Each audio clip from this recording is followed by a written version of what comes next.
Was it the fact that you were in a constricted room with other kids being kind of having to do things you didn't want to do, or what was it?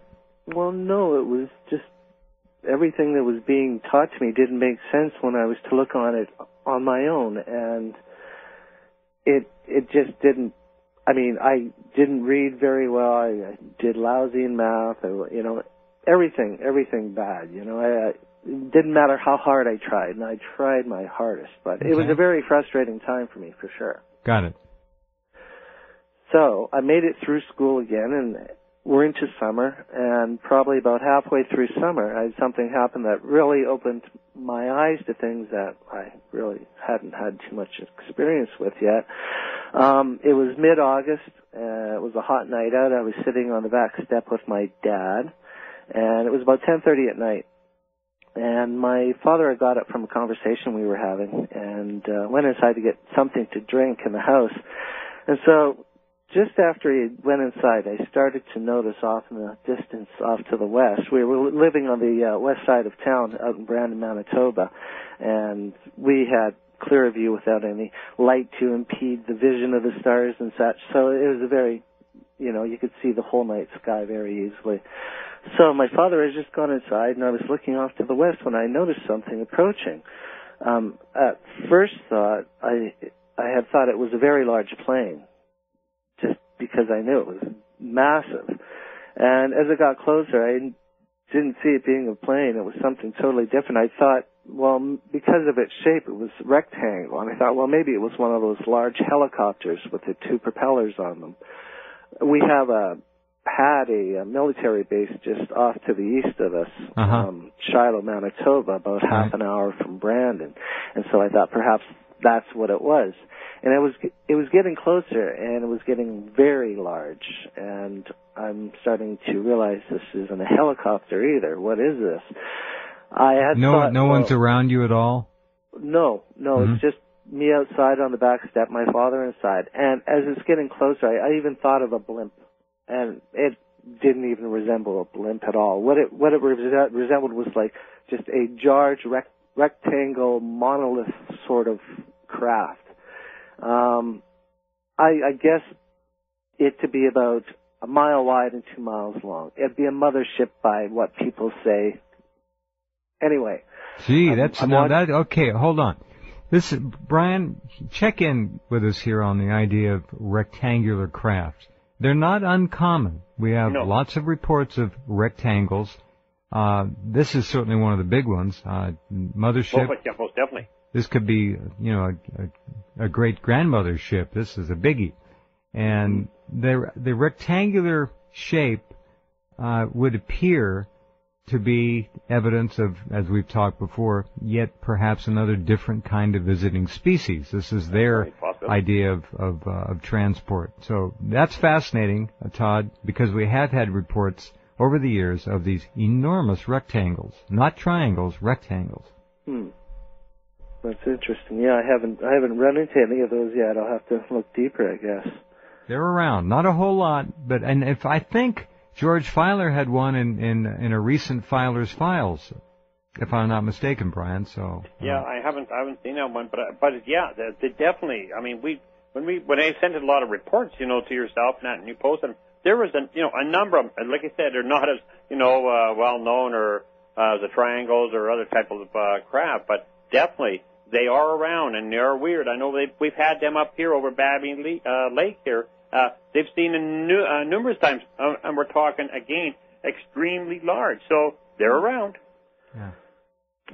Well, it's good to know I'm not the only one that sees them. I'll tell you that. Oh, good. That's why I brought it up. Curiosity, too, Todd. When you seen this, was there any kind of lighting on it or no, color, it was dark maybe? It was very any kind of features you were able to see? Night sky. Say that again, Todd, please.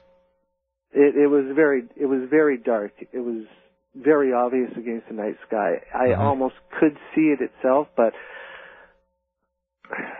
it was a black shape, blocking out the stars, kind of a thing. Yes, the straight edges were very obvious. I mean, its shape was a very obvious thing. Now, by the time it was right overhead, I had realized my father still hadn't come out yet, and it seemed like it had been a long time, so I'm yelling for him to come out. And this ship's passing overhead, over top of the house, and I'm standing there yelling for him. Todd, about how high? This is a very difficult question. Geez. But a long ways up. Okay. Probably about the height of a plane, however high they fly normally, just a regular airplane, propeller plane, sort of thing. 5,000, 10,000 feet, maybe. A mile, or maybe a mile. It was high. It wasn't near low as other things that I have encountered by any means. Okay. All right. Very good. So, give me your age again, please. At this the time? Yeah. I was 11 years old. It was the late 70s. Okay. Very good. Thank you. And so my father still hadn't come out. I decided to run inside and grab him. This was too much. It was just going overhead. He had to see this. So I ran inside. He said, "You have to see this." And I ran outside, dragging him along. I ran down the steps, and I said, "Look." And I looked up to the sky, and there was nothing there. It was just the stars. So I said, "It's got to be out front. We can see it leaving." So I grabbed him, and I dragged him around front. He was just running behind me. And I got out front, and there was nothing, just a clear night sky all around. And that was really my first encounter that made me think. But it wasn't long after that I had another run-in with another craft, except I found myself aboard it after I was abducted. It was with Men in Black that I had encountered them. Oh, all right. Let's follow this story. It's getting to be pretty amazing already. This was in 1981. And you would have been how old? Going on around 15 years old. Okay, and nothing, we have to go to a break here, but you haven't reported anything else then? You didn't see anything else between the big rectangle and then what happened when you were 15? Nope, my life was fairly calm for UFOs. Okay, very good. I continued on with the paranormal throughout it, but that was something that was normal for me. All right. Okay, well, maybe we can get into some of that too. All right, we'll be right back. Sure.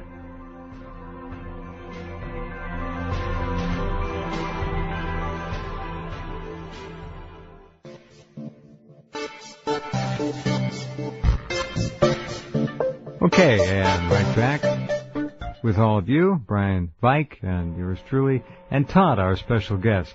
All right, Todd, so what happened when you were around 15 and you saw something and ended up seeing some folks dressed in black? This is very interesting. Yeah, it was, as I say, the early 80s. This is well before the movies, the Men in Black, ever came out. I'll say that right off the top. Mm-hmm. I had never heard of Men in Black before in my life. In fact, I was never really into UFOs or anything like that growing up. Both the only interest in space I had was the astronauts that would go up and supposedly to the moon and such if they did so. And I was pretty intrigued by that and just by the stars themselves. I loved watching the night sky every night, including the satellites and everything else that had movement to it. But it was the early 80s, and I was up at a lake in the Parkland region of Manitoba. My family was there with me, and we were staying out there for the summer. We had a trailer out there, and it was the middle of the week. There wasn't many people up at the lake, and it was probably around 11 o'clock at night. It was a hot night out, so I wasn't even going to try and sleep for a while yet. The tent was still too hot. Normally I stayed in a trailer with my parents, but it was just way too hot in there for me to be in there. So I decided to go for a walk and just kind of cool off and enjoy the night and the calm and the peace. And I had been walking for about 10 minutes, and I was strolling down a dirt road behind a row of cabins that were along the lake shore. And all of a sudden, out of nowhere, this black car pulled up right beside me. It startled me. It made me jump because I didn't even hear it coming. And the two doors on the passenger side opened up, and two men in black stepped out. And in an instant, they were on me.